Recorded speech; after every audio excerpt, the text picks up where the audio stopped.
आम्हाला सरकारकडून मदत निश्चितच मिळालेली आहे आणि आम्ही आजपर्यंत एकाही कामगाराला कामावरून कमी केलेलं नाही आहे। 4 महिने जरी प्लांट बंद होता तरी सर्व कामगारांना त्यांचे पगार मिळत होते आणि बाकीचे 2 प्लांट पण चालू होतील, थोड्या दिवसात चालू होतील ते दोन्ही प्लांट। ओव्हरऑल कॉन्ट्रॅक्ट वर्कर वगैरे मिळून सगळे 3,000च्या 3,500च्या आसपास।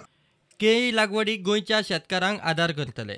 केळ्यांची लागवड मोठ्या प्रमाणात जावंक लागल्यार भायल्यान केळ्यांची गरज पडची ना। पहिली सुरवातीर आमी सगळे शेतकऱ्यांचे जे आसा ते सर्वे केले उपरांत आता वाळपय सारख्या भागांत जेन्ना आमी पावले तेन्ना आमकां दिसलें की हांगसर खुबसो मोठ्या प्रमाणात केळी आसल्यो पूण आतां नामशेष जावपाक लागले। म्हणटकीर हेतूर विचार केलो आमी की केळीचेर आमी कितें करपाक शकता। तेन्ना आमी G9 वरायटी हाडली आनी फुडें वचून शेतकारांक पावलें G9 आमकां उत्पन्न बरें मेळना, म्हणटकीर तुमी आतां वेलची वरायटी किंवा लोकल जी वरायटी तेजे बद्दल आमकां जर रोपां उत्पन्न उपलब्ध करून दिली जाल्यार आमी बरे पद्दतीन करपाक शकता आनी त्यातल्यानच हो आमचो आजचो प्रोजेक्ट जो आसा हो साकार जाला।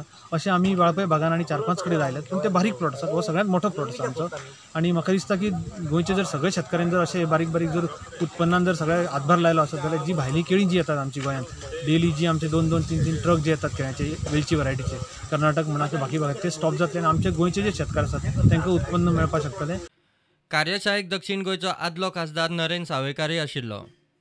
सरकाराच्यो स्किमी आसत, सरकाराची योजना आसत, पूण सरकाराची योजना प्रत्यक्षात येवन त्याचो उपयोग शेतकऱ्याक जाता म्हणसर जो एक मदलो गॅप वता तो गॅप म्हाका दिसता अशा पद्दतीन ताका एक मदत म्हणून ताका मार्गदर्शन म्हणून ह्या स्वरुपांतल्यान खरें म्हणजे गेन सारकी संस्था जी आसा ती भरून काडपाक शकता आनी ताणें करपाक जाय। प्रुडंटा खातीर महादेव जोशी।